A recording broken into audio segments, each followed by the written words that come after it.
અંકલેશ્વરના હાંસોટમાં ડુક્કરનો ત્રાસ વધ્યો છે। ગ્રામ્ય વિસ્તારોમાં ડુક્કરે ખેડૂતોની ઊંઘ હરામ કરી છે।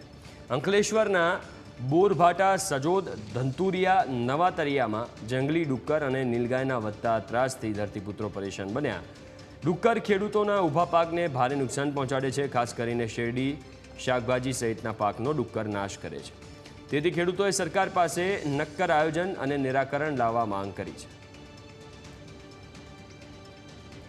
10 વર્ષથી જંગલી ડુક્કરનો ત્રાસ એટલો બધો વધી ગયો છે કે મારે હવે ખેતી છોડવી પડશે। સરકાર તરફથી પણ અમને લાભ મળે છે, આપણે ઝટકા મશીનનો, પણ તેને પણ ડુક્કર ગાંઠતા નથી।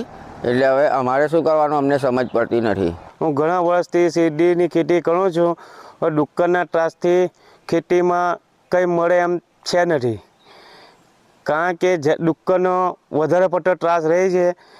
શેરડીનો બગાડ થાય છે, અમુક વાર તો ખાતરના પૈસા પણ નીકળતા નથી। એના કારણે આપણે ખેતી કરવામાં શેરડીની ખેતી કરવાની ઓછું કરી દીધેલું છે। હું છેલ્લા 25 વર્ષથી ખેતી કરું। છેલ્લા 10 વર્ષથી એવો ત્રાસ છે આ ડુક્કરનો કે ખેતી કરવાનું બી ભૂલાવી દે એવું કામ લાગે છે। ને સરકાર એટલે બધી જ અમે બધું કરી ચૂક્યા છે, ખાતાના બી પૈસા ઘણી વખત નીકળતા નથી। ને છેલ્લા 10 વર્ષમાં અમને ઘણો લાભ તો થયો એમ રાખીએ, સરકાર તરફથી ઝાટકા મશીન મળ્યું, તેનો પણ અમે કાઢતા નથી। એ લોકો ડુક્કર એટલા જૂનમાં આવે છે।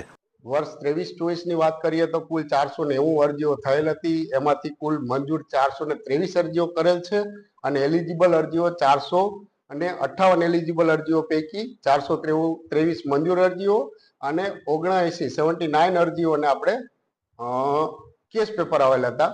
બાકીની જે કઈ અરજીઓ છે એમના કેસ પેપર રજૂ થયેલ ન હતા। ત્યારબાદ એમનું વેરિફિકેશન થઈ હતી।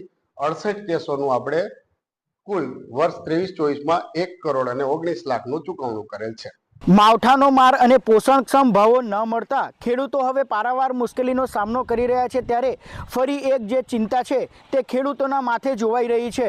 અંકલેશ્વર અને હાંસોટ પંથકના ગ્રામ્ય વિસ્તારોમાં જંગલી ભૂંડનો ત્રાસ વધ્યો છે, જેના કારણે ખેડૂતોનો ઊભો પાક નષ્ટ થઈ રહ્યો છે અને ખેડૂતોએ આર્થિક નુકસાની વેઠવાનો વારો આવે છે। સરકાર ખેડૂતોને ઝટકા મશીન અને કાંટાની વાડ બનાવવા સહાય તો કરે છે, પરંતુ આ સહાય પૂરતી ન હોવાનું ખેડૂતો જણાવી રહ્યા છે।